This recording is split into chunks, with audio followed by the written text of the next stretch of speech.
I'm here with Anet Ahern, and she's the CEO of PSG Asset Management, as well as Adriaan Pask, CIO at PSG Wealth. Welcome, guys. Thank you for joining us. Okay. We've heard a lot about behavioral economics today, and Adriaan, you look after the wealth investment and research team. Anet, you look after PSG Asset Management. How does the things that Tim Harford spoke about, and perhaps even some of the other speakers, resonate with you in terms of investment philosophies? Well, I think in Tim's case specifically around investments and the way emotions affect investments is very important, especially in the wealth space, considering that obviously this is hard-earned cash from people's lifetime of working. So obviously things like sentiment and those type of things obviously then also play into that and can force investors to make bad decisions, which is exactly what we use our advisors to protect investors from themselves to a degree. In addition to that, then obviously on the product building side, which is the area that we look at in my team specifically, is we look at the performance signatures of products. So to make sure that the profile of each product is suitable for each specific risk mandate, to ensure that clients aren't put in those positions where they feel they need to make emotional decisions. So it's incredibly important. I also think a lot of what the speakers were focusing on was very relevant to the theme of the conference. So Anet, the theme of the conference, Game On. What does that mean for you in the position that you are at PSG? I think for me it means, especially the last speaker spoke a lot about preparation, and it's about what do you need to do to win this game, and what does it mean to win this game. It means that your client gets the outcome they need, and that you get them to stay in the game for long enough to get that outcome.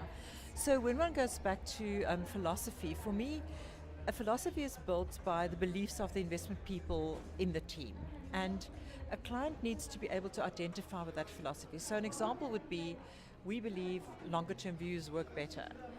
We believe that value matters. You can't only buy a good company, it has to be at the right price. Those would be two examples.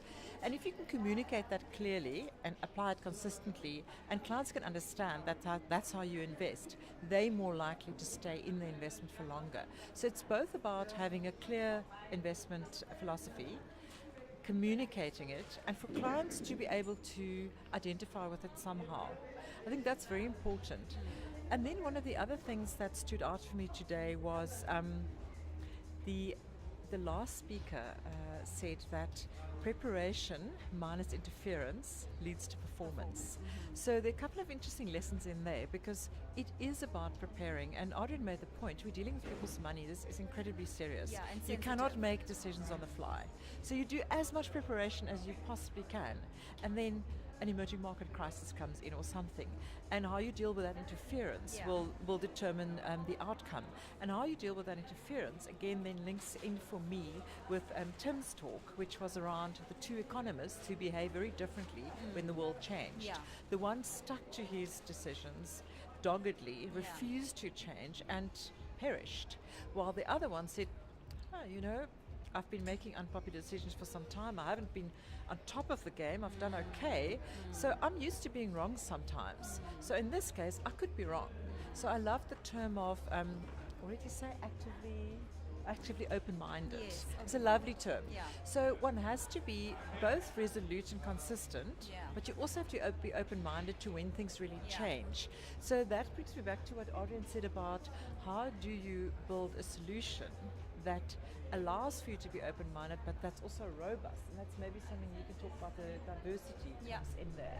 Yeah, no, exactly. So in terms of building a robust type of product that's diverse enough to stomach these type of events, so typically what we would do, regardless of whether you're in a single management space or multi-management space, what you would look at doing is to stabilize performance as much as what you can with a robust portfolio that's diversified across asset classes and securities, for exactly that purpose, just to ensure some stability in the performance profile.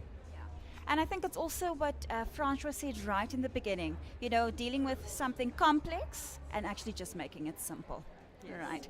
Thank you so much for joining us today and for sharing some insight on from where your point of view is coming from. Thank you so much.